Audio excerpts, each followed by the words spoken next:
It's time for the real Jonathan Smith Show. This is Indy Sports Ticket 1430 AM, 93.9 HD2, and always on the free Indy Sports Ticket app. What's going on? It's the real Jonathan Smith Show here on Indy's Sports Ticket. Happy Thursday. Oh, man, I'm loaded up. I'm ready to go. I got a big weekend planned. I said, in the first week of the year that one of my New Year's resolutions was to, hang out with people more, which I know, man, look at me.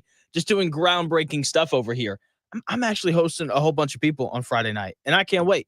I'm jacked up about it, and I'm also jacked up about my show today. I mean, we're loaded up. We got Kevin Potts coming on here in about 20 minutes. We're going to talk Colts NFL draft.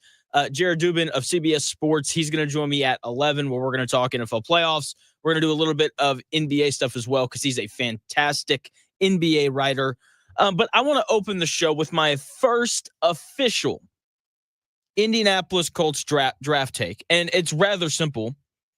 The Colts should not draft Tyler Warren at number 14 overall. I think it would be a mistake. The Colts clearly need a tight end, and I am not saying that they should just completely and totally ignore that position. Okay? Tight end is a position that Colts fans have talked about for quite a while. Okay, for years now, really since Dallas Clark left. I mean, have the Colts had a good tight end since then? Maybe here and there, but not really. Nothing to the elite level of what some of these other teams in the NFL have. And tight end over the years, especially, the past 4 or 5 years, has really become a more and more prominent position on the football field. Okay, and this has led to Colts fans calling for the Colts to take Tyler Warren, the big 6'6", big physical tight end out of Penn State at 14. And look, to be honest, I've probably said this, right? Because it just kind of feels like the thing that makes the most sense. But it's wrong. I firmly believe that stance is wrong. The Colts should not take Tyler Warren or any other tight end with the 14th pick.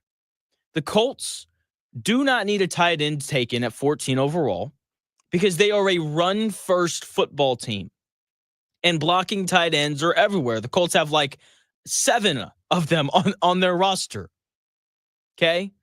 They were 8th in the NFL, the Colts were, in rushing yards last year. And they lost 9 games. That's significant because it's not like they're running out the clock late and they're picking up yards because of that. No, they were 8th in the NFL because they were legitimately good at running the football. They averaged 4.7 yards per carry, which was also 8th in the NFL. They were an elite team at running the football, right? And this is a team that is going to look pretty similar next year in that regard. They are going to run the football a lot next year because when we look at the quarterback situation for the Indianapolis Colts for next season, look, if I had to put money down right now on who the starting quarterback would be for the Colts, it would be Anthony Richardson. They are going to give that guy every benefit of the doubt because they took him 4th overall and they don't want to look stupid. Okay, but if we were to step back and look at the possible options at quarterback next year, a very realistic one is Anthony Richardson. Sam Darnold is a potential guy. I got to be honest, though. I don't know, and you don't know, and the Colts don't know if the Vikings are going to move off of Sam Darnold. Maybe they keep him and they kind of wait to see how J.J. McCarthy looks in, camp next year. Okay? So Sam Darnold is he's a potential option, but let's just be honest here. If he were to hit the open market, and if you're Sam Darnold, would you rather go play for Mike Tomlin and the Steelers or Shane Steichen and, Chris Ballard, 2 guys that could potentially be fired at the end of the year, and the Indianapolis Colts? I don't know about you, but if I'm Sam Darnold, I would rather go to Pittsburgh. So is Sam Darnold on the board? Yes, but I just don't think that he's very likely, which leaves us with the competition in the quarterback room being someone like Justin Fields, Zach Wilson, Jameis Winston, maybe Jackson Dart or Quinn Ewers if the Colts want to use a 2nd or 3rd round pick on the quarterback position. Okay? Someone like that is going to be the starting quarterback for the Colts next year, which means they're going to run the football a lot. Even if they get Sam Darnold, they are going to run the football a lot. I'm a big believer and I think everyone is, that Sam Darnold would be an instant upgrade over Anthony Richardson. With that being said, if the Colts were to, get Sam Darnold here and they're like, great, we're going to throw the football 35 times a game, that would be a mistake. I wouldn't feel great about that. This is an offense that is going to look to run Jonathan Taylor and hopefully another running back that they take in like the 5th or 6th round a lot next year. And they should, because Jonathan Taylor is one of the, 5 best running backs in all of football. They don't need Tyler Warren to do that. What they do need, no matter who plays quarterback next year, is a lot of help on defense. The Colts should use their number 14 overall pick on a cornerback. Undoubtedly. More specifically, they should spend it on Benjamin Morrison, who's playing corner right now at Notre Dame, and he's going to play on Monday night for a chance to win a national championship. You see that, Irish fans? I said something nice about Notre Dame. You have a cornerback that I really like. He's 6 foot, moves well, all that good stuff. Okay? I also wouldn't be opposed to trading up to draft Will Johnson. He's the stud corner out of Michigan this year. Okay, there are also a lot of day 2 corners, so maybe Chris Ballard waits to address that position then. But there are also a ton of tight ends in this draft.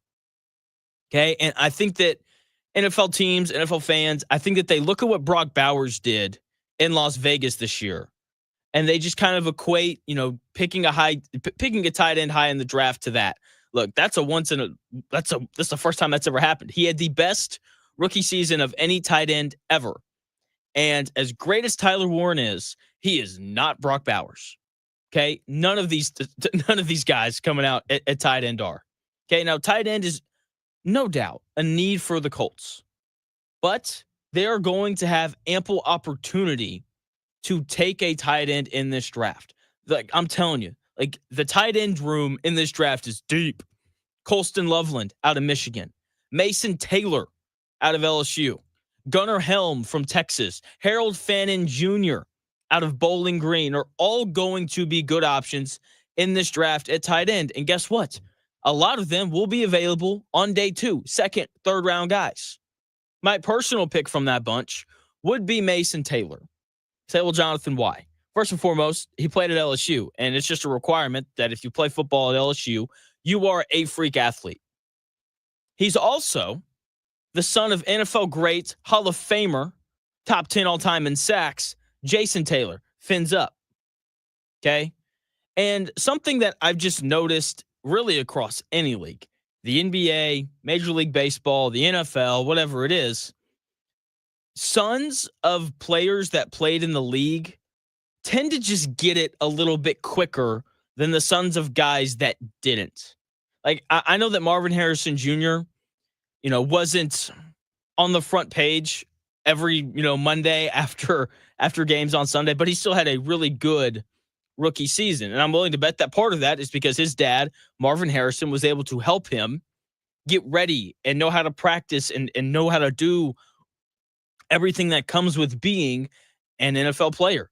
I don't think it's a coincidence that we're seeing the sons of former NBA players pop up left and right and usually be pretty good pretty quickly because they have people in their lives that just know how to readjust to that life.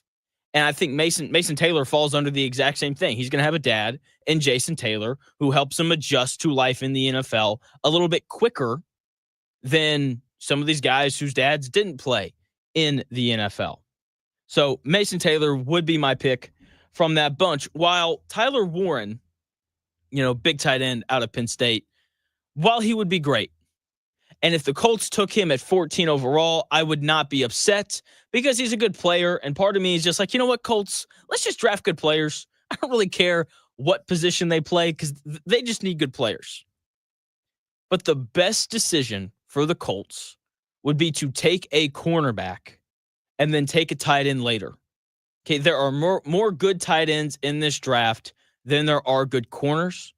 Okay, the order of how the Colts, use their draft picks should go like this. In the first round, with the 14th overall pick, they should take a cornerback.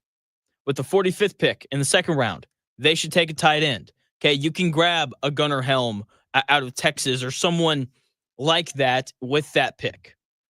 Their third pick, at pick 80, they should take a quarterback. Quinn Ewers, Jackson Dart, either one. I don't know. Just get real competition in that quarterback room. I personally would opt for Quinn Ewers. That dude's uber talented. Okay, and I just like betting on talent. With their fourth pick, the 115th pick, they should take a linebacker because they need help at linebacker. I get it. Zaire Franklin, all-pro, led the NFL in tackles. Don't care. He also led the NFL in missed tackles. So, pass on that guy, right? Let's get somebody in here who can actually tackle and can actually run sideline to sideline and do all the important things that really good linebackers do. Part of why the Ravens have, the best run defense in the NFL is because they have Roquan Smith, a dude that's blazing fast from sideline to sideline and gets downhill quicker than, a motorized bike going downhill. It's just, you have to have linebackers in the NFL, and the Colts don't have very good ones. They just don't. With the 150th pick, their fifth round pick, they should take a running back because Jonathan Taylor's great. Workhorse, he can carry the football a lot. But Trey Sermon, not exactly the best backup running back in the NFL. They need a little bit of help. They need some depth in that department. And look, good running backs grow on trees. You can get a good running back in the fifth round. Okay, honestly, they don't have to draft one. They can take an undrafted free agent running back for all I care because good running backs grow on trees. With their sixth round pick at 187, they should take a safety. Just find a guy who's super athletic and just kind of see if he can play safety. Once you get to the sixth and seventh round, you don't really, or I don't, expect those guys to really make the roster very often. And then with their last pick, they should take a receiver, specifically Nick Nash out of San Diego State University. He won the Triple Crown this year in college football. And the reason why I ordered it that way is because they're able to take positions of need at the top of the draft. Right? Because, look, Jalen Jones, great story. Samuel Womack, great story. Juju Brents, I think he'd be a good player, but he's never healthy. Okay? They desperately need a corner. Address that at the top. They desperately need a tight end. Address that at the top. And in addition to that, there aren't a ton of great free agent cornerbacks available this offseason. There aren't a ton of great free agent tight ends available this offseason or quarterback. So use those first three rounds to address positions of need where you can't go and attack them in free agency. Okay. Meanwhile, there's some good linebackers out there. Dre Greenlaw, I hope he's an Indianapolis Colt. I hope. There's always good running backs available out there. Aaron Jones, a guy who had a great career with the Packers and then played for the Vikings this year and had a pretty solid year. He's going to come available. He's going to be a free agent this offseason. Okay. And then safety is the running back of the defense. It is. It's just an undervalued position, even though I think safeties are really important, right? You need a guy who can come down into the box and make tackles and defend tight ends and do all those important things, but it's undervalued. There are always good safeties available in free agency. So the Colts should be able to go out and find one. This is what the Colts draft plan should look like. Tyler Warren, it's enticing. It is a splash. If they make the pick, once again, I would not be upset if they brought Tyler Warren here to Indianapolis. But as great of a need as the tight end position is, they need a cornerback a lot more. They do, because this secondary, what was the number one concern that Colts fans had going into this season? The secondary. It's we're really going to run a seventh round pick out there to play corner? I don't know about that. And then, Jalen Jones ended up being solid and is Juju Brents going to be good? No one knew because Juju Brents has barely played during his time here in Indianapolis. And, he gets hurt again and he played 3 games this year. So it's I guess we're going to get this guy that we got off waivers, Samuel Womack III, a guy I've never heard of.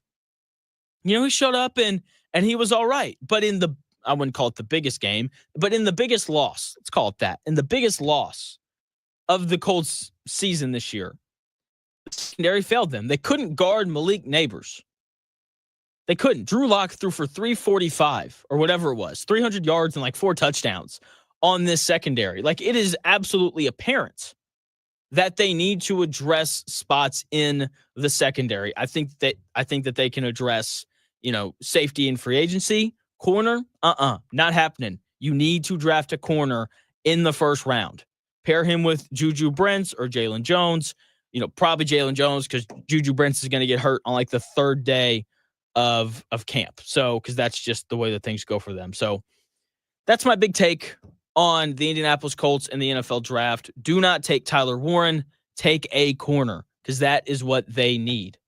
And Kevin Potts, he's just the official NFL draft correspondent here on the Real Jonathan Smith Show. He's going to join me here in about 4 minutes. I'm going to run that take by him, and then we'll get into some other NFL draft stuff. We'll probably touch a little bit on the college football championship game on Monday night, because Kevin loves college football, as he should, if he's evaluating guys for the NFL draft. So Kevin Potts, he's going to join me here in about 4 minutes. We're going to continue talking Colts draft plan and other just NFL draft general things. So don't go anywhere. I'll be right back with Kevin Potts.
Don Fisher here for QC Kinetics. I want to share with you the best thing I've done for my knee pain. I've been hearing commercials about the groundbreaking treatments that QC Kinetics offers for months. Meantime, my chronic knee pain had hit an all-time high threshold. I wanted to stay active and enjoy playing golf again without the pain. So I decided to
Unfiltered takes live here. The Real Jonathan Smith Show. This is Indy Sports Ticket 1430 AM, 93.9 HD2, and always on the free Indy Sports Ticket app. Unfiltered takes do live here on the Real Jonathan Smith Show. Thanks for tuning in, no matter how you're tuning in. It is always greatly appreciated. I opened the show with an unfiltered take, so I had to hit up the official draft guy of the Real Jonathan Smith Show, Kevin Potts. What's going on, man? How are you?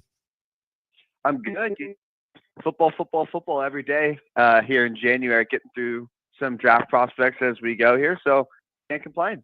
Man, I can't either. So my wife can complain. She is not a fan of this time of the year. But you know, it's almost over. We're almost there.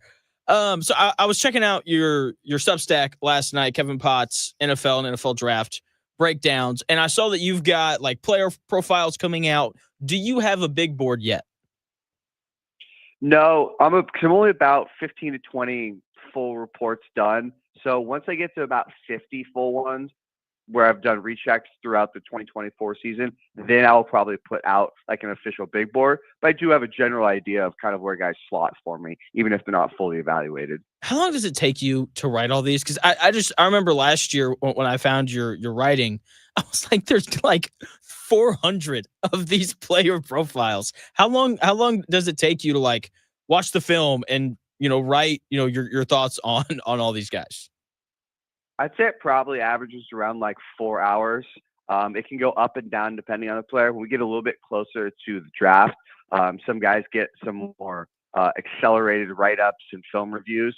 And some guys like quarterback will take 6-7 hours just because they're a little bit more complicated. I haven't done my Travis Hunter evaluation, but he's probably going to take a full day because he plays two positions.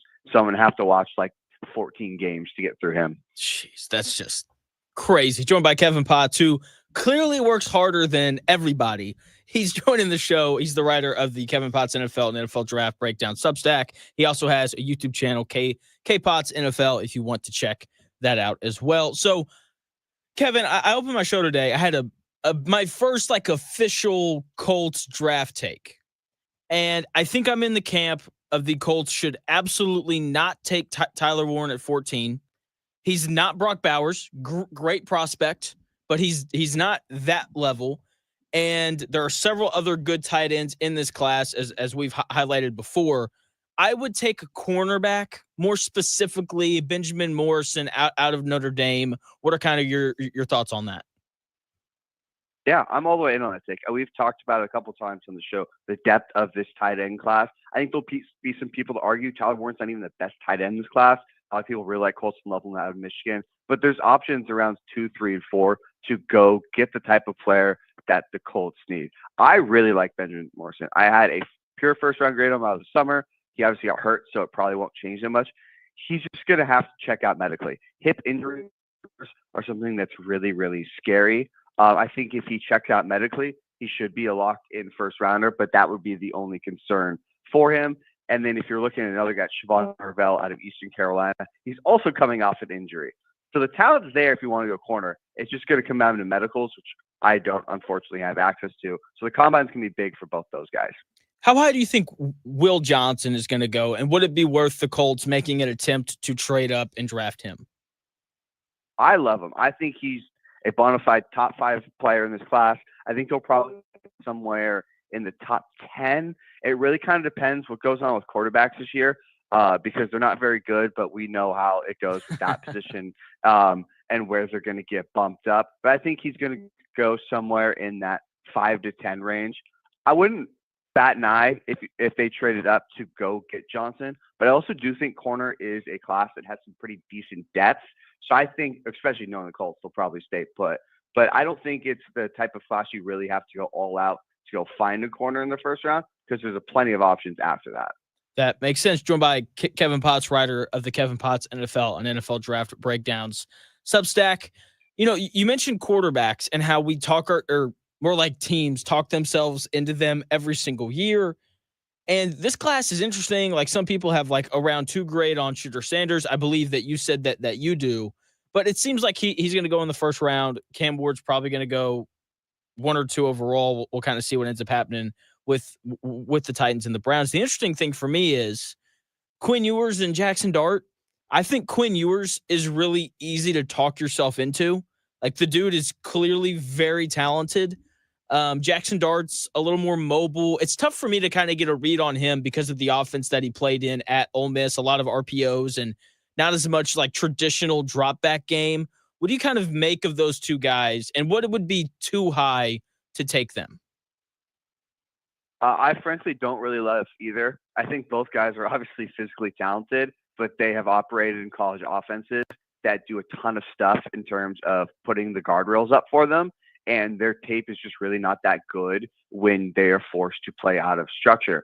I had late thirds on both of them coming into the year, and nothing I've seen watching and tape throughout the year has really moved me off that. They might actually end up being lower because they haven't taken a jump. I'm generally a little nicer in summer with projecting traits. So I think anything before round 3 is going to be too rich for my blood. I do think there is a path to success. I think both those guys would do really well in systems like the Dolphins, the 49ers, the Rams, those typical McVay Shanahan trees that do kind of a lot of babying for their quarterback and let them highlight their strengths. But I think if you're talking about, like, we want this guy to be our legit quarterback that goes and makes a difference as a true drop back passer, both those guys are just not going to get the job done. And I don't think there's really anyone in that class that I feel confident in can do that. So the quarterback thing here in Indianapolis is very interesting. Chris Ballard, pretty vocal on we need to create some competition for Anthony Richardson. Colts fans were like, Sam Darnold, bring him in here. And I'm like, I don't know if Sam Darnold would want to come here. I think if I'm him, I'd rather go to like Pittsburgh or a place like that.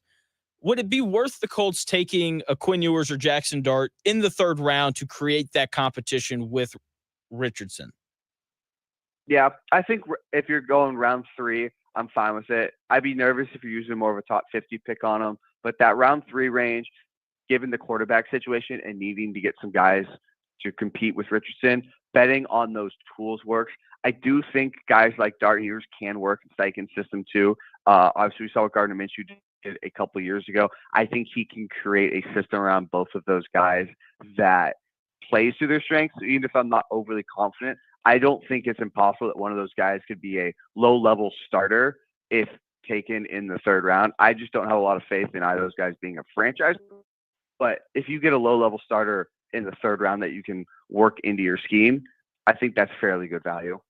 Yeah, that makes total sense to me. So this draft class, just because of the names in it, we're going to hear a lot about Shedeur Sanders and Travis Hunter and Cam Ward. Those are the 3 guys that I think we're going to hear about more than anyone else because they're all pretty interesting prospects. Who's the best player in this draft that no one's talking about? I think the strength of this class is going to be the big guys. We are talking all about quarterbacks and receivers because we love them, but the best players in this class are going to be the offensive and defensive line. And I'm talking, my personal favorite is Josh Simmons, tackle from Ohio State. He is currently my offensive tackle 1. Everyone's talked about Will Campbell, Kelvin Makes Jr. from LSU and Texas, respectively. Good players. I think they might be guards. I think Josh Simmons has the legit tools to be a franchise left tackle. He had a serious knee injury this year, so you're only going off about 5 games.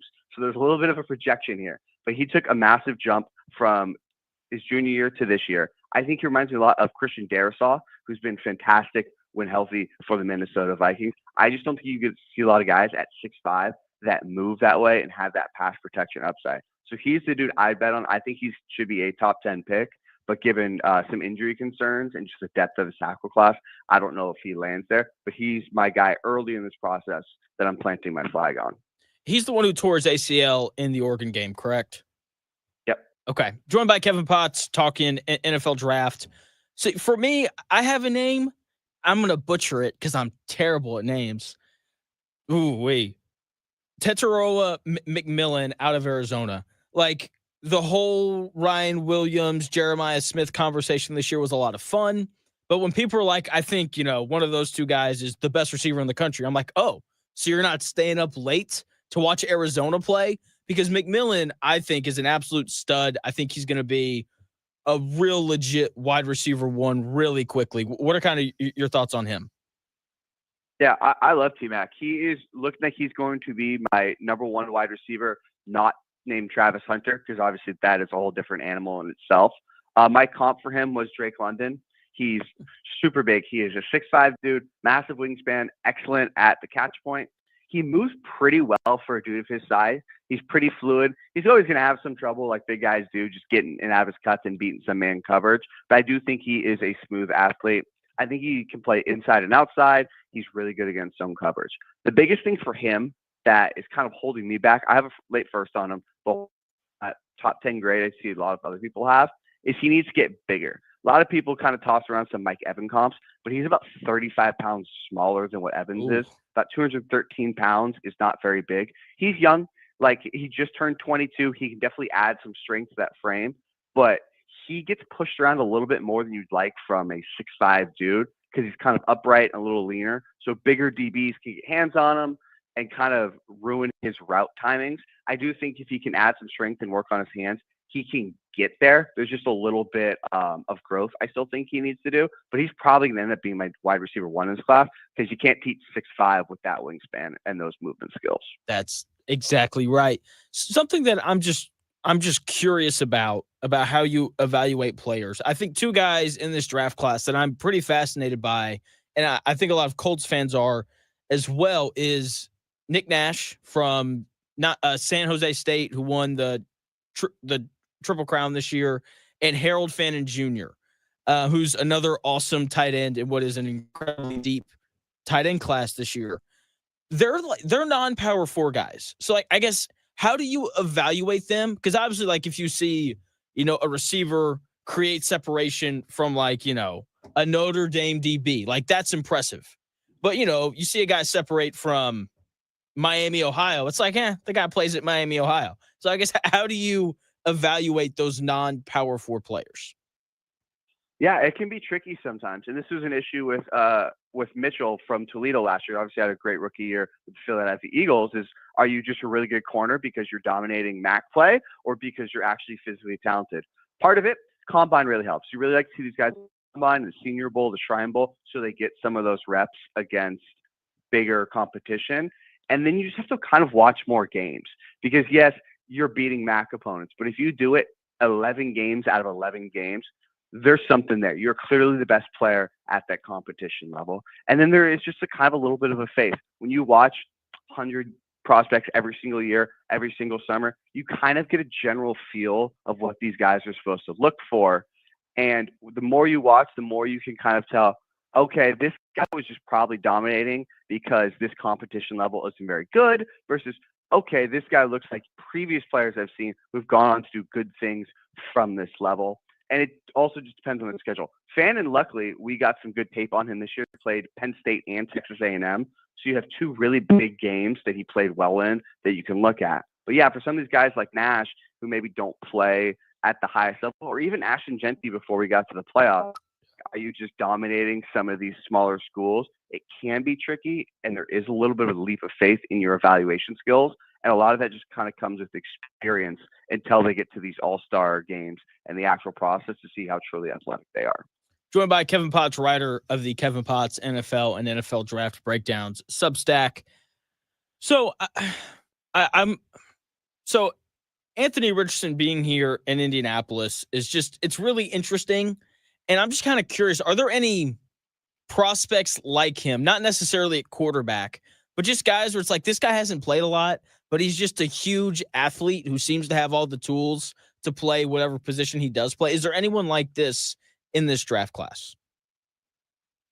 Yes, it actually is a quarterback. It's Donovan Smith from Houston, who's a player I actually haven't gotten around to scouting yet, but a lot of people really liked him this summer. I know he had a great 2023 and 2024 wasn't great, but he's 6'5", 240.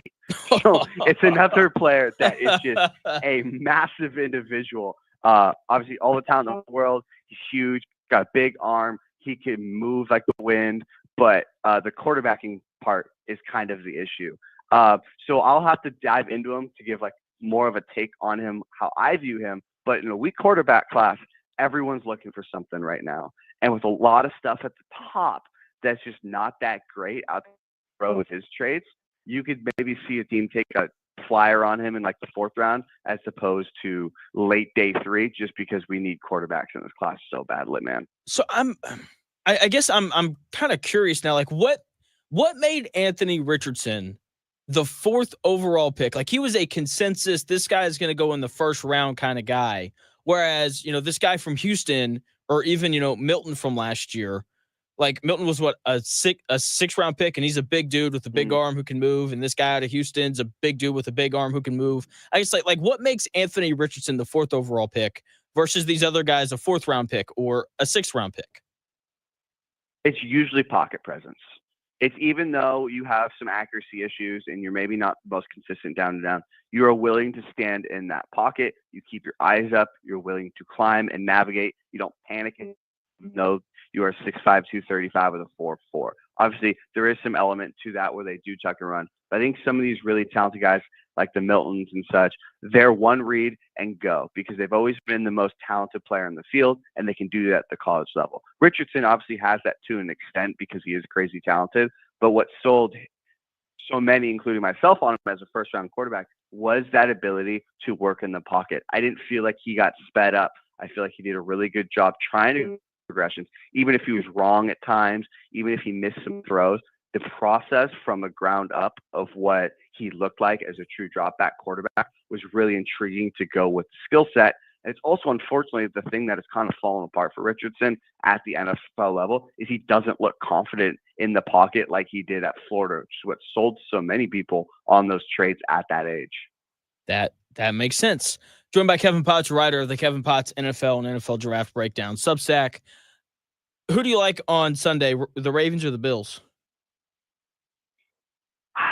I think I'm going with the Ravens, man. It's just so hard to not buy into Lamar Jackson and Derrick Henry and just what they look like on that offensive side of the ball. And the Bills have kind of struggled defending the run this year. That's not exactly been their strength. They're a little light up front.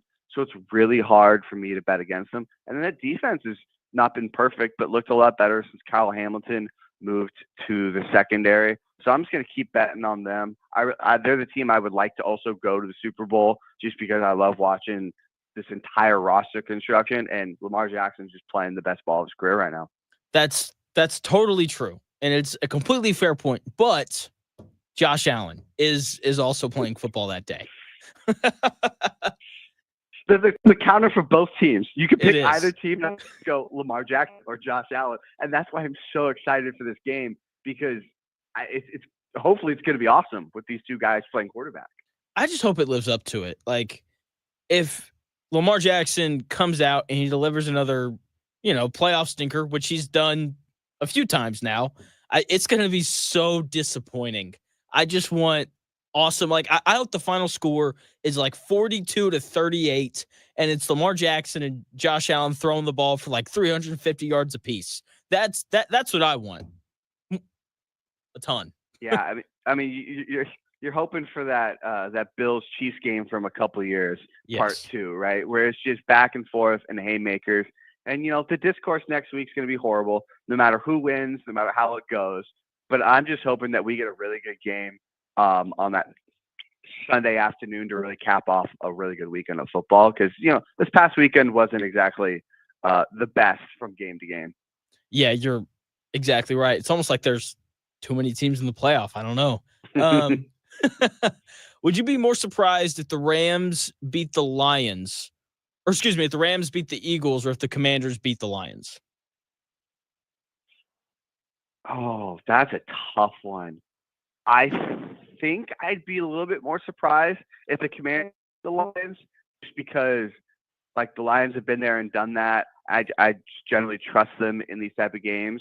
And when betting against McVay and Stafford after what we saw last week is not something I'm super keen to do. But I think there's a pretty decent path for both of these underdog teams to upset the NFC teams. And it's going to make it really exciting because when you have quarterbacks like Jaden Daniels and Matthew Stafford, pretty much anything can happen if they get hot. That's exactly right. Are you giving last question for you, Kevin, and I'll let you go. You giving the Texans any sort of shot against the Chiefs? No, probably not. But their defense, the way it played last week, does move me. So I do think if there is a path, it is because that front four and those two corners are so awesome. If they another game, it's going to be difficult because the Chiefs O-line is much better than the Chargers, even if left tackle's weakness. If they can wreck a game and C.J. Stroud can continue just to do enough with his legs, I think they could win a low score. But man, I ain't betting against the Chiefs. It's been too many years of me doing that and getting burned. So I'm going to say no. Just, every year that Patrick Mahomes has been the starter, pretty much. Yeah, I mean, it's just. Yep. I'm with you. I'm kind of in the exact same spot where I'm like, before the playoffs started, my firm opinion was, Houston probably loses to the Chargers, and even if they win, no chance against the Chiefs. And then, like you said, you watch that defense against the Chargers, which, as you pointed out, not as good as the Chiefs offense really anywhere, especially on the outside, like covering Quentin Johnston's a little easier than, older DeAndre Hopkins. But I think we're going to get a lot of really good games, and I can't wait. Kevin, wait, no, last one. I lied because I always do this, Kevin. I'm always like, last question, and I ask three more. Who do you like on Monday between Notre Dame and Ohio State? Ohio State. I think they've looked so good over the past couple weeks. Ever since that Michigan loss, I don't know what fire got lit under them, but they have been fantastic. You have NFL talent at pretty much every single position. I know it was perfect against Texas, but I think they just have too much talent on both sides of the ball, and I'm gonna go with them. Yeah, the offense gets a ton of props, as it should, because they've just got incredible athletes out wide, and Will Howard's playing really good ball right now. But I watched their defense. I'm just like, what do you do? Like they came into the year, I felt like, with a lot of guys that were like day two picks with the opportunity to play into the first round. And we finally reached a point where they're actually playing like guys that could be taken in the first round, if that makes sense. Yeah, I mean, their entire defensive line are 4 top 100 picks in this year's draft. That's really hard to beat. And then, you have Caleb Downs, who's arguably the best defender in all of college football as a true sophomore and one of the smartest players in college football. And that's not even mentioning the other guys who could also be NFL players at all the other positions. It's really tough, especially for a Notre Dame team that is pretty one-dimensional. It's just really hard to see them getting much going, and that's a tough recipe because, like you said, Mahomes' offense has been playing pretty well to go with that really good defense. Yeah, okay, for real. Last thing, promise. Kevin Potts, writer of the Kevin Potts NFL and NFL Draft Breakdown Substack. You brought up Downs, Caleb Downs, brother of Josh Downs here in Indy, and I'm just. Where's that guy going to get drafted? Because as you said, he's probably the best defensive player in all of college football as a true sophomore. But he plays safety, which is just not a high priority position in the NFL. It's kind of like, I think it's the running back of the defense. So, like, where does he get drafted? Because he's clearly a very special talent, but he doesn't play like a high priority position. I mean, he should be a top 10 pick. He probably won't. We have one of these every year. It's Malachi Starks. It was Kyle Hamilton. It was Brian Branch. We have these really talented, extremely intelligent safeties who we know are good. We've seen them be good at the highest level of college football. And every year they drop outside the top 10 because someone gets enamored with a quarterback prospect or an offensive tackle. And then we look back 3 years from now. It's like, oh, you took him at pick 13. He's by far and away the best class at a perennial All-Pro. Well, we have kind of overthought that, and we do it every single year. We'll probably do it with Dak. I'll have the same exact result, and everyone's going to say, I told you so, and nothing's probably going to change because that's what happens to safeties. So what I'm hearing is the Colts should take Malachi Starks at 14. Yeah, probably. All right, fair enough. Kevin, thanks for your time, man. You were great as always. Yeah, of course. Always a pleasure, man. See you. That is Kevin Potts. Check out his Substack, Kevin Potts NFL and NFL Draft Breakdowns. He's got a YouTube channel as well, Kevin Potts or K Potts NFL, if you want to check out the rest of his stuff. When we come back here in about 4 minutes, I've got thoughts on Purdue's win over Washington last night. They're just completely different from IU, and quite frankly, it should be embarrassing for IU. I'll tell you why when we come back here in about 4 minutes.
The best takes. The real Jonathan Smith Show. This is Indy Sports Ticket 1430 AM, 93.9 HD2, and always on the free Indy Sports Ticket app.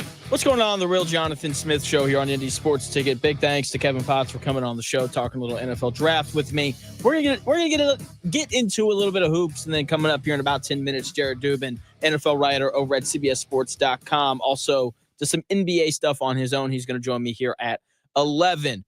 Washington last night completely took Purdue out of their offense in the first half.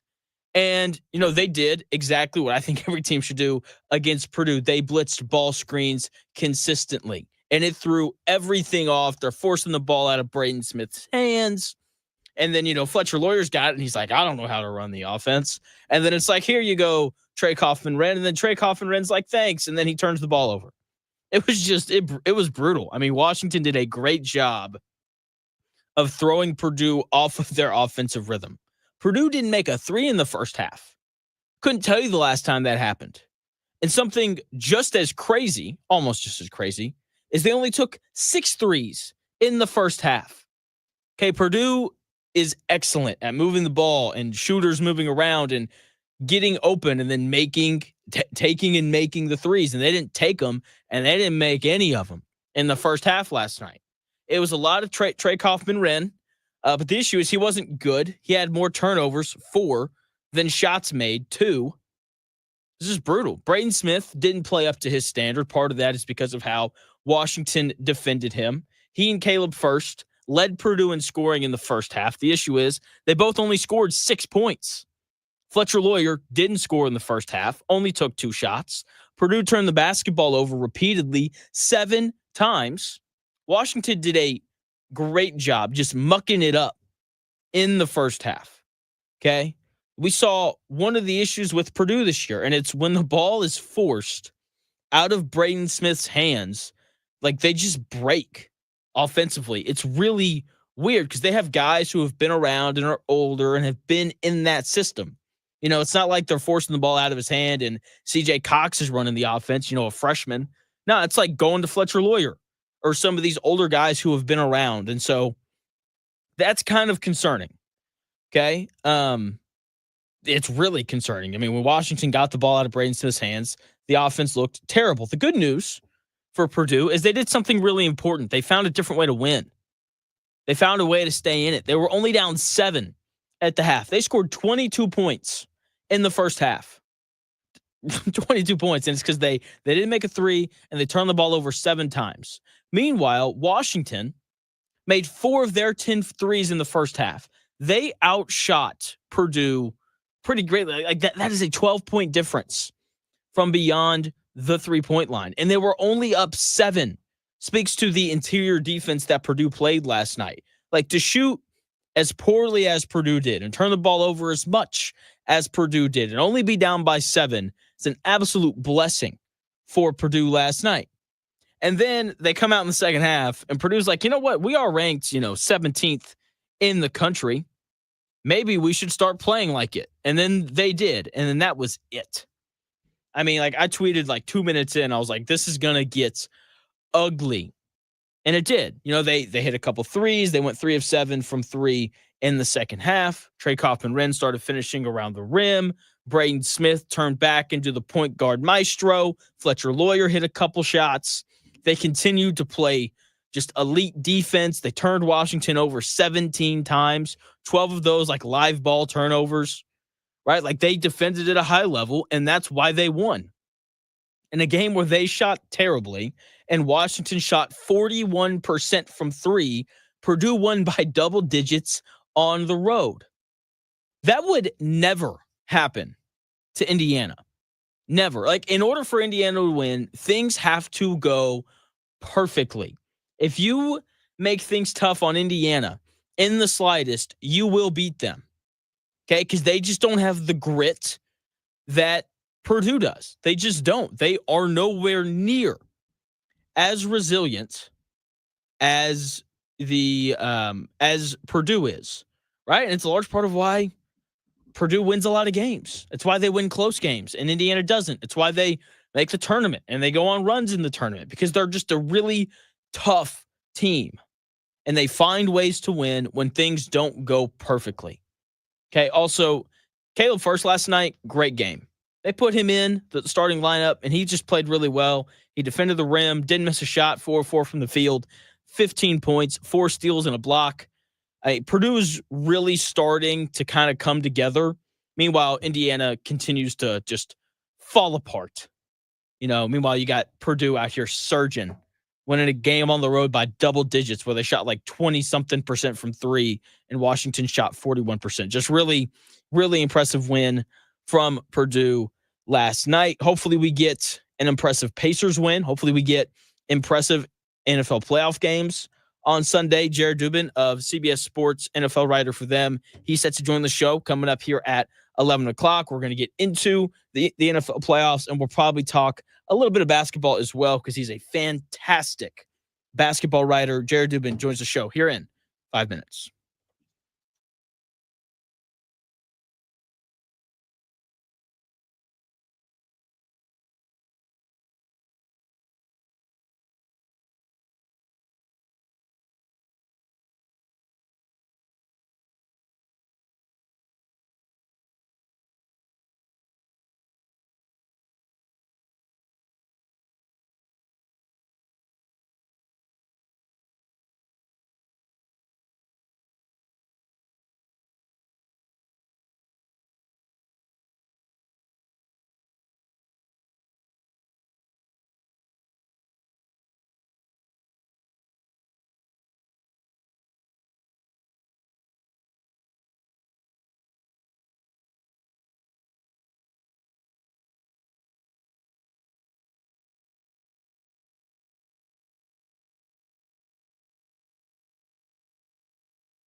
It's time for the real Jonathan Smith Show. This is Indy Sports Ticket 1430 AM, 93.9 HD2, and always on the free Indy Sports Ticket app. What's going on? It's the real Jonathan Smith Show here on Indy's Sports Ticket. Hopefully you're having a nice week. Jared Dubin, NFL writer over at CBSSports.com.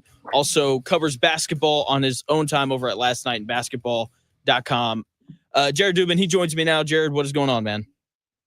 Not too much, man. How are you doing? Man, I'm doing great. We got Cavs Thunder tonight. Pistons Pacers tonight should be good. We got NFL playoffs this weekend. It is a great time of the year. I am curious, how surprised were you on Monday night when the Vikings got crushed by the Rams the way that they did? I was definitely surprised that they got crushed. It sort of looks like whatever was happening with Sam Darnold in that regular season finale against the Lions pretty much just carried over to that game against the Rams. And once that happened, the Vikings were kind of drawing dead. For the Rams defensive line to dominate the entire game the way they did that night, I believe they had 9 sacks in that game. And I mean, a lot of that was just because Darnold, I hate to use the phrase, but he looked like he was seeing ghosts out there. The same kind of ghosts that he was seeing back in the day against the Patriots, same kind of ghosts that he was seeing in Week 18 against the Lions. A bunch of those sacks were not really on the offensive line. They were just on Darnold not pulling the trigger. And then again, he was pretty inaccurate. And for a team where their defense was largely based on being able to get after the opposing offense in bad situations, force turnovers and things like that. Obviously, they were really good against the run for most of the year too, but the best part of their defense was pressuring quarterbacks into mistakes. And Matthew Stafford doesn't make a ton of mistakes when he's not basically forcing things because his team is in a bad situation. And the combination of those things where the defense did not get the Rams into bad situations, and then the offense kept getting put into its own bad situations because of their inability to run the ball and because of what Sam Darnold was doing back there. That just all sort of snowballed. It did, and snowballed's the exact word for it. Sam Darnold is going to be an interesting guy to kind of study this offseason. I know that the last 2 games were really bad, but I guess how much does that play into you think? How much do those last 2 games play into an NFL team's decision of whether or not to bring him in and how much to pay him when the first 16 games he played were really freaking good?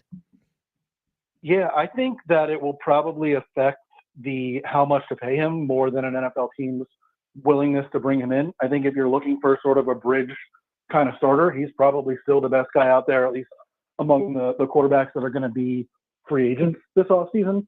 But he may not be looking at, multi-year guarantees anymore. He may be looking at a 1-year deal, 2-year deal, something along those lines. And just because those last 2 games are really going to leave, a bad taste in people's mouths. Yeah, I think you're exactly right. So in terms of the games coming up this weekend, the NFC, it just feels like we're set for this collision course between the Eagles and the Lions. And I think 93% of the money this weekend is on the Lions to cover against the Commanders, which means bet the Commanders. Would you be more surprised if the Rams beat the healthiest team in the NFC, the Eagles, or if the Commanders were able to go on the road and beat the Lions?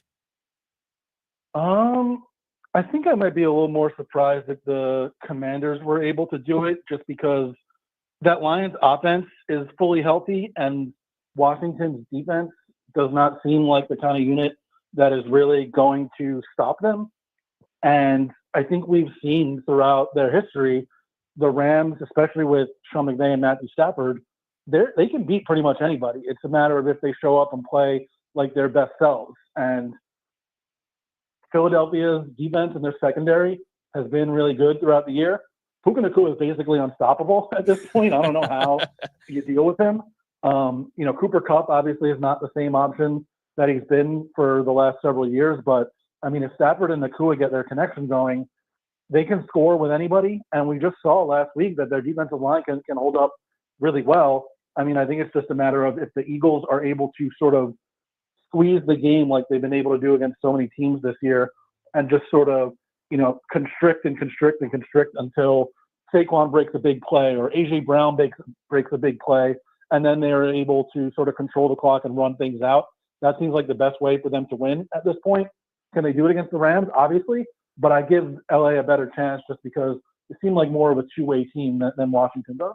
That's how I feel about it. I feel like, if Washington wants to beat Detroit, I think it's going to have to be a pretty similar game plan as to what it was against Tampa Bay. Really long drives, keep the ball away from Goff, and that's just, I don't know. I'm just kind of at a point where it's like I'm not going to bet against the Lions because they just find a way. Like they've got all these injuries, and it just doesn't really seem to matter. The interesting thing for me about the Rams and the Eagles is these are two of the best coach defenses in the NFL. And I say that because like the Eagles defense at the start of the year was not very good. A lot of young players, especially on the back end. And now, like you said, like they're playing fantastic ball on the back end, really across the entire defensive side of the ball. And then you look at the Rams, and it's the exact same thing. It's these two young defenses that I feel like have been developed a lot over the course of the season.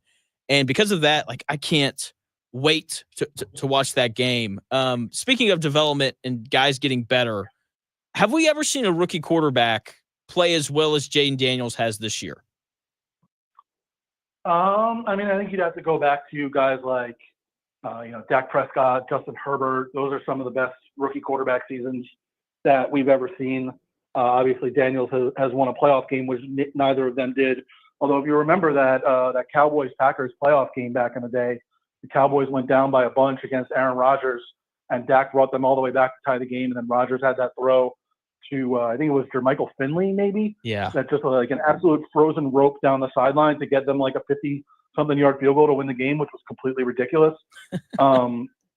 Daniels is just such a different kind of dude, though, man. Like, there's just very few ways that you can stop him because he's so good throwing those deep balls from the pocket, and he'll stand in there and take the hit and sort of loft it up the sideline, turn a corner, drop it in a bucket.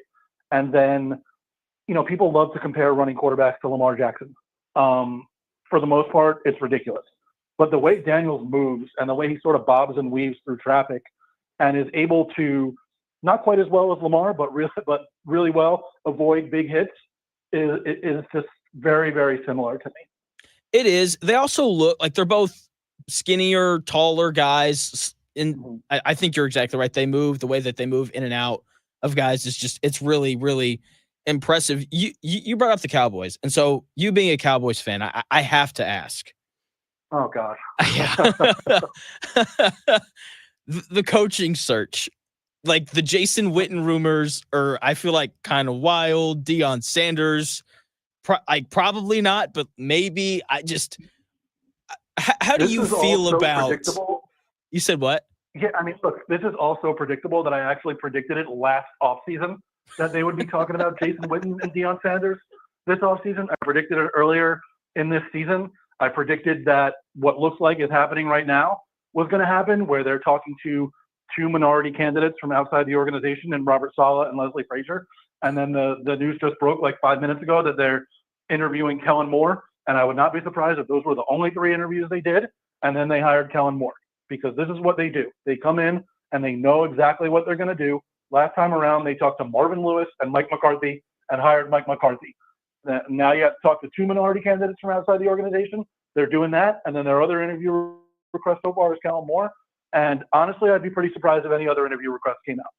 Yeah, Kellen Moore feels like the obvious pick. Even though, I don't know, when I heard Jason Witten, my first thought was, kind of like when the Colts had Jeff Saturday be the interim to close out the year a few years ago. I was just, I don't know. I feel bad for you and the rest of these Cowboy fans. But you brought up Lamar Jackson earlier, and that game between the Ravens and Bills is going to be awesome. Which way are you kind of leaning in terms of picking that game? It's really tough. I've sort of gone back and forth throughout the week. On our site right now with our picks, I have the Ravens, and I still don't know if I'm going to keep it that way. I basically feel equally good about both quarterbacks. So at that point, it's then like, which unit do I feel better about on the other side of the ball? And the way Baltimore's defense has been playing over the second half of the season, like basically since they took Marcus Williams out of the lineup and put in everybody's favorite tiny safety, Darius Washington, their defense has been absolutely incredible. And Buffalo's defense has been really good. And I feel a little bit better about incredible than I do about really, really good. Fair enough. Yeah, that's a great point. Joined by Jared Dubin, NFL writer over at CBSSports.com. Also covers basketball at his own site last night in basketball.com, talking NFL playoffs right now. I'm with you. I'm probably going to take the Bills just because you mentioned incredible versus pretty good. Like, Josh Allen's just been incredible during his career in the playoffs. Lamar Jackson's had some struggles. He was really good last week against Pittsburgh, but that's Pittsburgh, who I think lost 5 in a row to close out the year. So I'm going to take the Bills, but between these two teams, who do you think has a better chance of beating the Chiefs? That's a really good question. I think in most years I would go with the Bills just because of the way that Josh Allen has been able to go toe-to-toe with Patrick Mahomes as a passer. But, I mean, I think that the step forward that Lamar has taken as a passer this season puts him in that same bucket. Like, he had almost a flawless passing season this year. And, because of that, like, I feel really good about either one of those two quarterbacks being able to go shot for shot with Mahomes. Do I think that I would pick either of them to win? I don't, because I'm not picking anybody against the Chiefs until somebody actually beats them.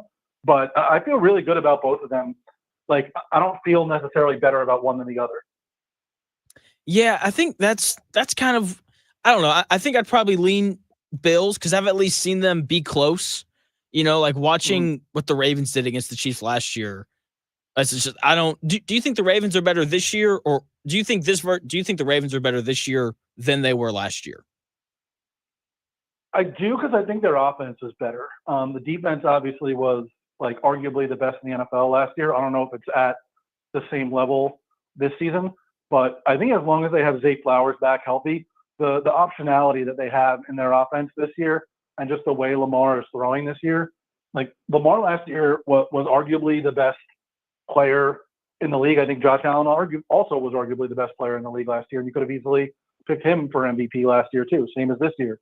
But I think the passing offense for Baltimore this year is better than it was last year, and I think the rushing offense for Baltimore is better than it was last year. I know there were a lot of criticisms about the Ravens not like running the ball in the second half of that game, and it was like you go back and look at the drive logs, and it's like they ran the ball on first down on each of their first 2 drives, and it went nowhere. And then after that, they were basically in long down and distance or trying to come back for the rest of the game. And it's like, what did you want them to do?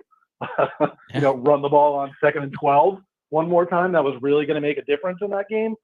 But I do think that they're more likely to not necessarily overly commit to the run, but to get explosive plays out of the run game this year with Derrick Henry, which was an issue for them last year because not only did, like Gus Edwards and, by the end of the season, Keaton Mitchell was also hurt, who was their sort of explosive run game guy. They weren't getting as many explosive runs out of Lamar last year. He talked about how, he had put on weight to be able to take more hits. This year, he's dropped that a little bit.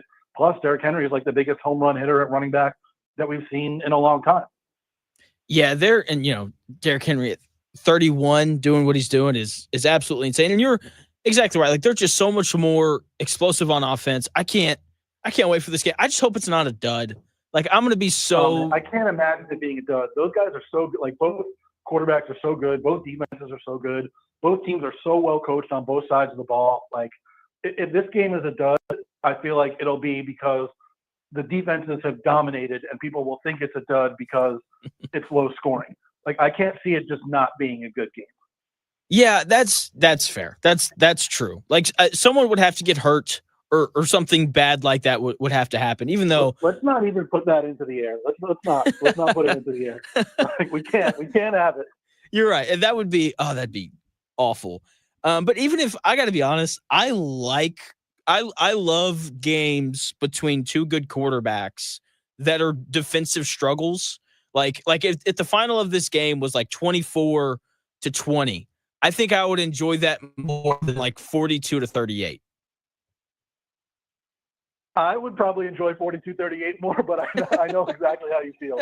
I just, it's kind of like watching, for me at least, I kind of equate it to watching a really good basketball player play against a really good defense, like Jokic. It's like watching Jokic figure out how to score against Wemby last year, the first time that he played him. I just like watching good quarterbacks and good offenses try to figure out how to break down these different defenses. And you got Lamar Jackson and Josh Allen, who have been the two best quarterbacks in the NFL this year, which has been pretty fun. But even though they've been the best, I mean, it's still Mahomes and then everybody else. Do you have any sort of, I'm not going to ask you if you think that the Texans are going to win, because that would, no one thinks that. But like, what are the chances that they play the Chiefs tough? I feel better about that happening than I did last week, just because of how well their defense is playing. And then I think was something that a lot of people, myself included, underrated, especially off the edge. They have Will Anderson and Danielle Hunter, and we know that, the tackle spots have been sort of the weak spot on the offensive line for Kansas City. But we also know that the Chiefs can go out there and run 12 personnel, 13 personnel, whatever they want to do, to be able to get, more blocks at the point of attack or get chips on those guys and still be able to do what they want to do throwing the ball, because they'll throw it, obviously, to Travis Kelce. They'll also throw it to Noah Gray or Peyton Hendershot, who's their third tight end now. And the variety of weapons that they can now use on the outside alongside those guys, like Hollywood Brown is back healthy. He had 15 targets on 35 routes in the 2 games he played at the end of the year. Xavier Worthy, toward the end of the season, was now becoming, more of a well-rounded player, as opposed to just a guy that would, run fast down the field and try to hit a deep shot, which they weren't really connecting on. Once Hollywood came back, they were able to use Worthy on more of the gadget stuff, more of the underneath stuff, get the ball in his hands while he's moving really, really fast, and just nobody's going to catch up to him when you do that. They've got DeAndre Hopkins, who there was a cap, I think, on his playing time, because if he played a certain number of snaps, the draft pick that they would send to Tennessee would be a 4th rounder instead of a 5th rounder. And I think they sort of limited his snaps for that reason. And I bet you that he plays a higher complement of snaps in their playoff games than he did in the regular season. There's just so much out there for that team, especially in the passing game at this point. Joined by Jared Dubin, who covers the NFL over at CBSSports.com. He also has his own website where he covers basketball, Last Night in Basketball.com. And Jared, you wrote this awesome piece on how all NBA teams do not play the same. It's my favorite thing I've read probably in the last 6 months. It's really good. It's very detailed. And can you just kind of explain the article and what it kind of covers? Because it's really good. Yeah. First of all, I really appreciate you saying that. Thanks a lot. Basically, one of the most common critiques about the NBA these days is that everybody plays the same way. And I just feel like if you're actually watching the games, you really cannot come to that conclusion unless the only thing that you view as playing the same way is that teams try to get 3-pointers. But even then, my friend Neil Payton, who used to be my editor at 538, he pointed out that the gap between the highest team in, their 3-point rate and the lowest team in their 3-point rate is bigger now than it was 20 years ago. So even there, it's not like every team is just doing the same thing and shooting threes all the time. It's basically there are so many teams where you might run pick and rolls, you might run post-ups, you might run off-ball screens, you might run dribble handoffs. I just don't think that you can watch the Grizzlies one night and the Bucks the next, or the Heat the night after that, or the Knicks, and tell me that these teams are playing the same way, particularly on offense. There's just so many different ways that teams go about things, from what kind of plays they run to what kind of pace they play with, to where they prioritize getting their shots from. Even within taking a lot of threes, some teams generate a lot more corner threes. Some teams it's pick and pops, and they're going to take a lot more of their threes from the top of the key or the wings. And you look at the same thing on defense, teams prioritize different things there. Do they want to try to be aggressive and force a lot of turnovers? Do they want to be more passive and limit fouls and grab defensive rebounds? Are they going to, be sending extra defenders at pick and rolls or post-ups or isolations? Or are they going to, play more passively against that? Are they going to change their strategies night to night depending on their opponent? Or are they just going to stick with their standard schemes? There are so many things that if you're paying attention to what's actually going on the court on a night to night basis, everybody is doing things differently. If you are willing to look beyond, the location of 30 to 40% of the shots. Yeah, and you're exactly right. Joined by Jared Dubin, who covers the NFL over at CBSSports.com, and then he also writes about basketball over at Last Night in Basketball.com. And I can't remember if it was you or Tony East, this guy that I have on to cover Pacers. I can't remember if it was you or him. It was the stat was something like, 20 years ago, 30 years ago, whatever, like 45% of shots taken were jump shots. That percentage now was like 48%, which is pretty similar. The only difference is they're 5 feet further back. And for some people, for some reason, people don't like watching guys shoot it further away from the basket, I guess. I don't know. I've always found that interesting. Your article it's so good. I am curious, though, if you had to tell casual basketball fans one reason why they should watch Cavs and Thunder tonight, what would it be? I mean, the Cavs are on pace for 70-plus wins, and they're just demolishing everybody in their path. And the leap that they've taken, I think, particularly on offense, where, if you look at it compared to the rest of the league, they have one of, like, the 5 best offenses of the last, 40, 50 years. And just the way that they're able to manipulate defenses and the way that they're able to generate the kind of shots they want on every single possession is incredible. And then you look at the other side of the ball, Oklahoma City has one of the best defenses of that same time period compared to where the rest of the league is. They're giving up points at like a 1990s level at this point compared with the rest of the league. The only issue is they're going to be without both Chet Holmgren and Isaiah Hartenstein tonight. So that kind of puts a little bit of a damper on things. It Especially does. given the way that Cleveland dominated that last game by getting a lot of rebounds, and now the best rebounder on the team won't be there. Yeah. But we get to watch Jalen Williams take like 4 charges tonight. So, oh man, I love that dude so much. So I'm from Arkansas, and that's where he played. I love him. He's just plays hard. He's undersized to play center, and that's going to be really obvious tonight. But plays hard, takes charges. He's become a pretty solid shooter as well.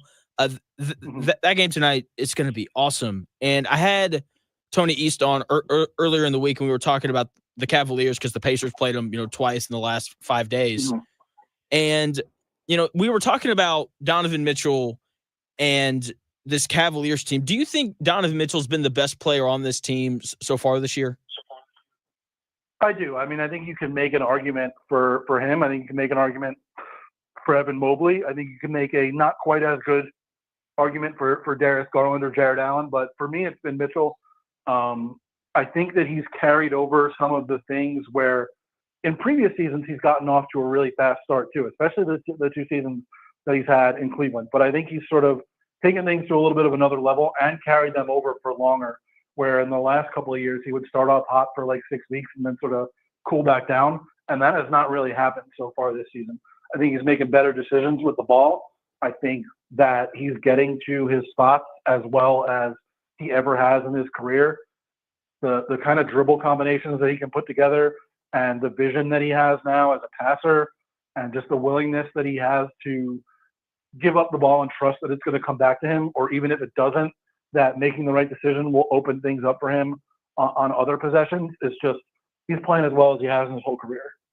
He is. They look so good. Do you think that a team can win a title with Donovan Mitchell as their best player?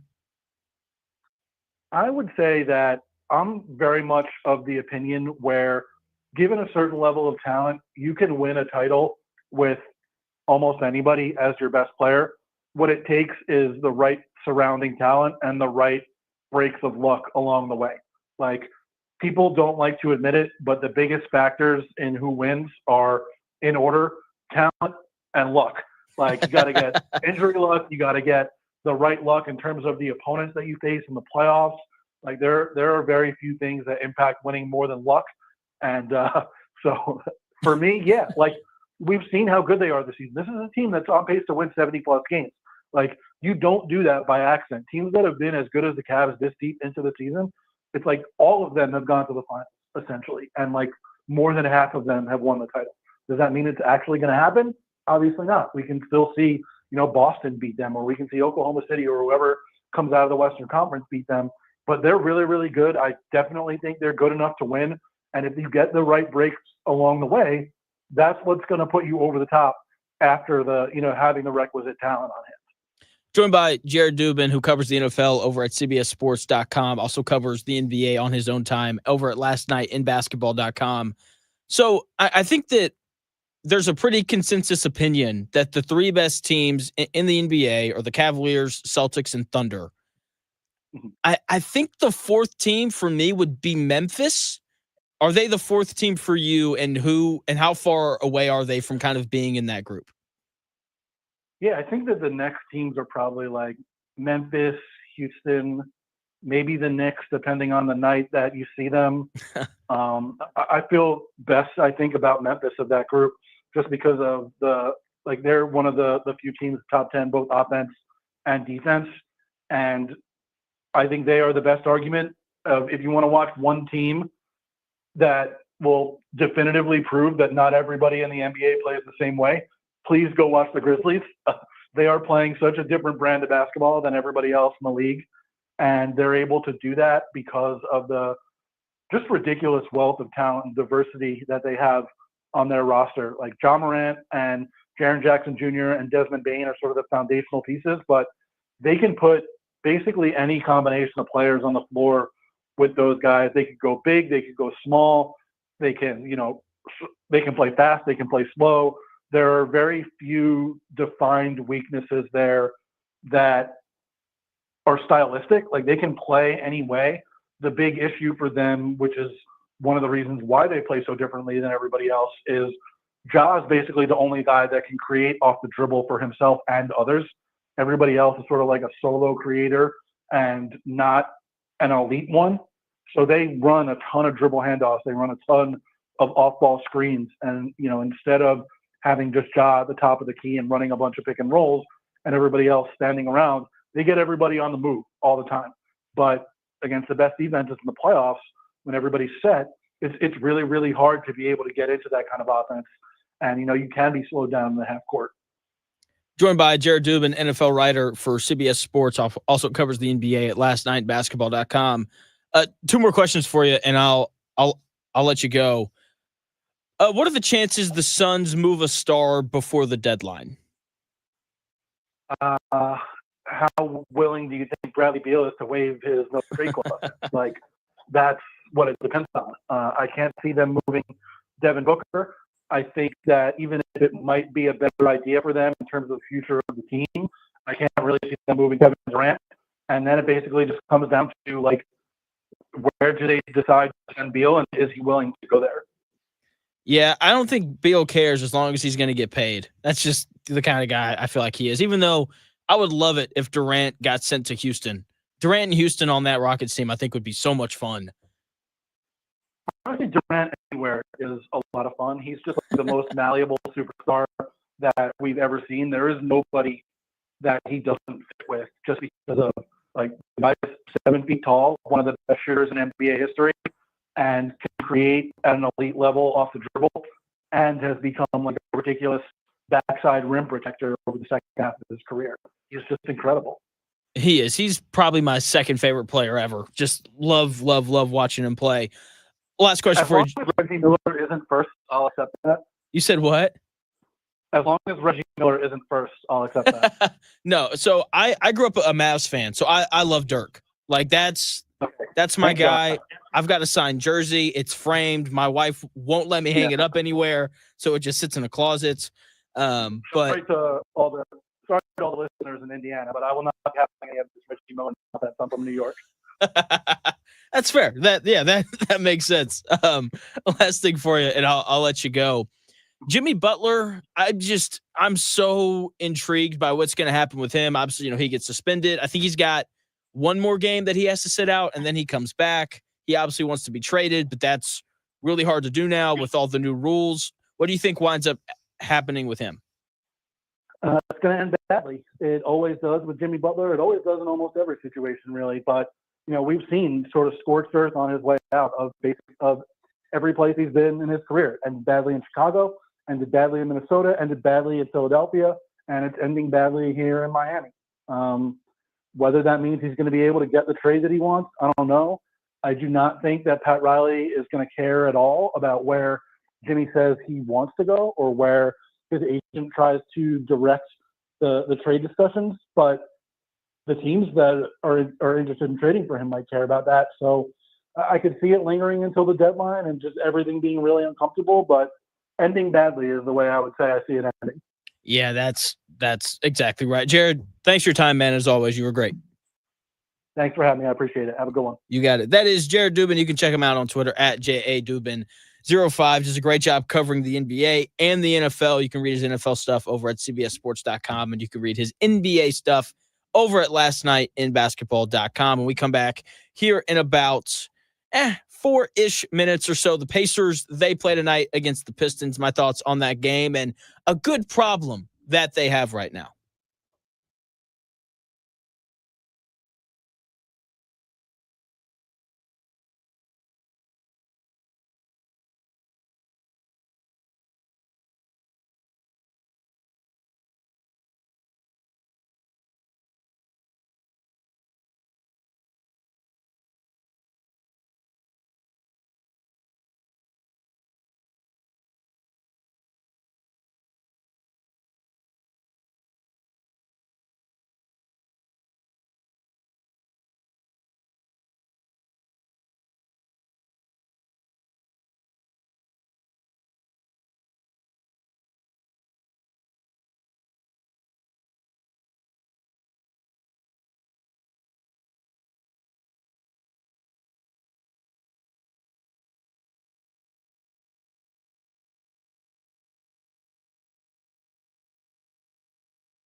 The best takes, stories, and entertainment. It's the Real Jonathan Smith Show on Indy Sports Ticket, 1430 AM and 99.5 HD2.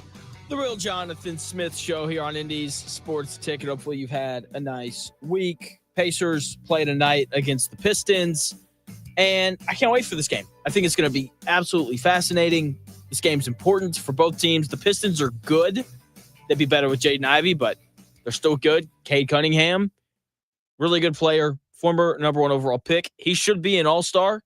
Okay, Monty Williams is no longer there to get in the way of all the young talent that the Pistons have, because they've been picking at the top end of the draft for what feels like the last decade. Cade, obviously headlines that, but Jalen Duren's a good young center out of Memphis. Ronald Holland was the number 5 overall pick this year. Asar Thompson will probably do something that makes you question physics tonight. Isaiah Stewart's probably going to throw hands with somebody. I mean, they're fun to watch. And over the last 10 games, the Pistons and the Pacers both have been playing as well as anybody. The Pistons are 7th in net rating over the last 10 games. The Pacers are 8th. These two teams are playing some of the best basketball in the NBA right now, and it should be a really good game, and it's an important one. Pistons currently the 8th seed in the Eastern Conference. They're half a game back of the Pacers, who are currently in the 6th spot. It's an important game for the Pacers, and they've caught a break. Yes, I know Benedict Mathurin is suspended for tonight's game after bumping the official and getting tossed in the last one, but Tyrese Halliburton and Aaron Nesmith are both listed as questionable. It's big for the Pacers. Usually, not always. Players listed as questionable play. Okay? They need Tyrese Halliburton's offense, and they need the perimeter defense and shooting that Aaron Nesmith provides. Even though they've been playing better, they've clearly missed those two things. And look, not all problems are bad. Not all problems are bad. You know, there's this Aaron Nesmith dilemma, right? Where, the Pacers have been playing really well, all without Aaron Nesmith, right? And like, who does Rick Carlisle cut, in terms of the minutes? Whose minutes does Rick Carlisle cut, right? Pacers, they're 6-1 in their last 7, right? Tyrese Halliburton's minutes, they won't be touched. He's playing about 30 to 35 minutes a game. Mathurin, he's leading the Pacers in minutes, over the last 7 games at 31. Pascal Siakam's minutes will not be touched. So who of these role players is Rick Carlisle going to take minutes from for Aaron Nesmith to be able to play? Okay. Benedict Mathurin's playing some of the best basketball of his career right now, right? Really fitting in well on offense, committing defensively, getting in a stance and guarding. It's fun to watch. With that being said, though, Benedict Mathurin's been starting in Aaron Nesmith's spot. So, Rick Carlisle could potentially send Mathurin to the bench. He could send Andrew Nembhard to the bench, which I kind of like. Gives the Pacers a little bit more positional size at the start of games. They can let Andrew Nembhard run the second unit while keeping a good defender on the floor. I like the idea of the Pacers having multiple good defenders on the floor at a time. If the Pacers were to go with Halliburton, Mathurin, and Nesmith as kind of their first 3, like Nesmith and Mathurin, like Nesmith, excellent defender. Mathurin is becoming a good one. And then you go to the bench, McConnell and Nembhard, fantastic duo to play defense. So that could potentially happen. Mathurin and Nembhard could see a slight decrease in minutes with Aaron Nesmith coming back. And then the other guys that I do expect to see a minute deduction for with Nesmith coming back is Jarris Walker, Ben Shepherd, and Obi Toppin. One of those players could get cut out of the rotation completely. We'll see. But the Pacers have officially run into a problem. It's not a bad thing. This is a good problem to have. They have too many players. Like, they have 11 guys that can legitimately play minutes in a regular season game. And they have, 9 or 10 guys that if they play in the playoffs, you feel pretty comfortable with them playing. Okay. And it's hard to rotate 11 guys in and out and give them the minutes that they deserve. So I'm very intrigued to see how Rick Carlisle deals with this fantastic problem to have. And that's, how do you kind of balance playing all these players that deserve to play? It'll be a little bit easier tonight because Benedict Mathurin is not playing. Once again, Pacers are on the road tonight. I think they play at 7 or 7:30, kind of around that time. So it should be an excellent and fun game to watch. When we come back here in about 4 minutes or so, we're going to talk a little bit more hoops. Purdue, Washington. I got all-star tweets from last night. It was a fun bit yesterday, so let's do it again. This time for Purdue and Washington all-star tweets when we come back here in about 4 minutes.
Unadulterated sports talk with unfiltered takes. It's the real Jonathan Smith Show on Indy Sports Ticket, 1430 AM and 99.5 HD2.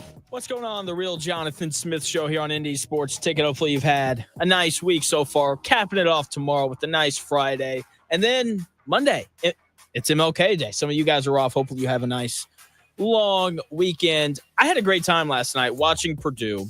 You know, it's just fun watching tough teams that grit games out. And it's like shots aren't falling. That's fine. We're just going to play outstanding defense on the interior. And that's what they did. It was really impressive. Caleb First really kind of jumped off the screen last night in Purdue's win over Washington. Didn't miss a shot, 4-4, 15 points, had 4 steals and a block.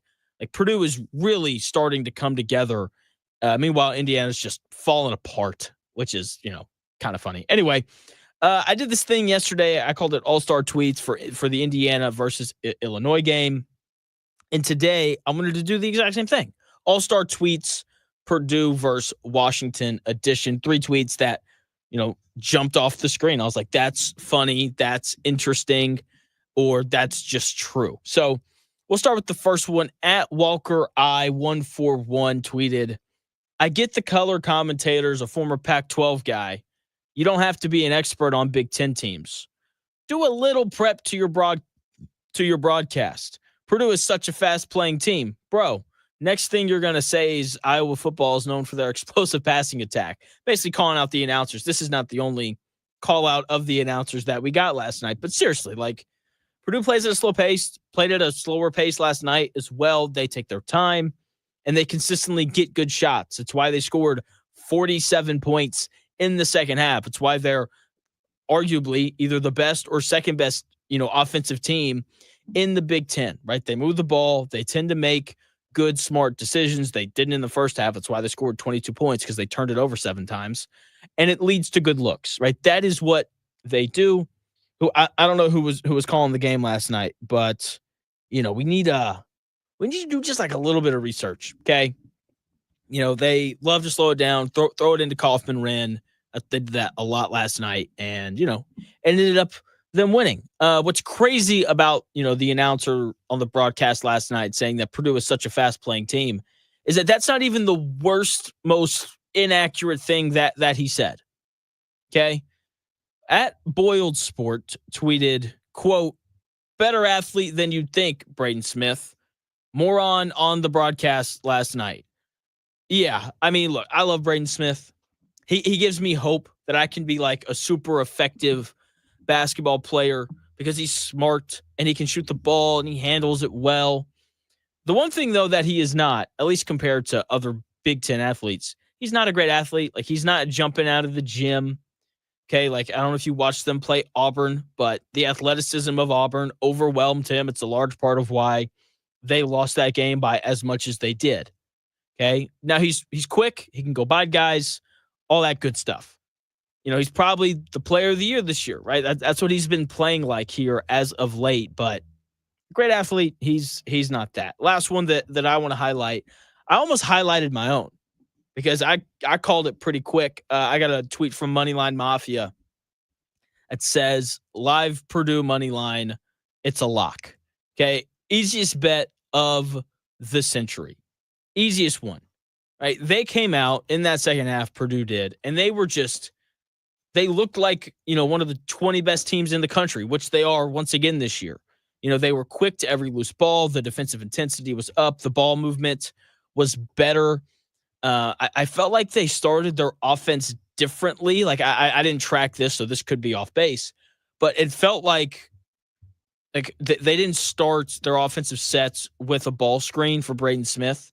You know, because that was why they struggled so much in the first half. That, you know, Kaufman-Wren or Caleb First would come up, set that screen, and then they would trap Braden Smith coming off it because he's, you know, 5'10" and can't see over the defense. And, like, it gave Purdue legitimate issues. So they tweaked that. Their offense was just a lot smoother. You know, 47 points and a half is a lot.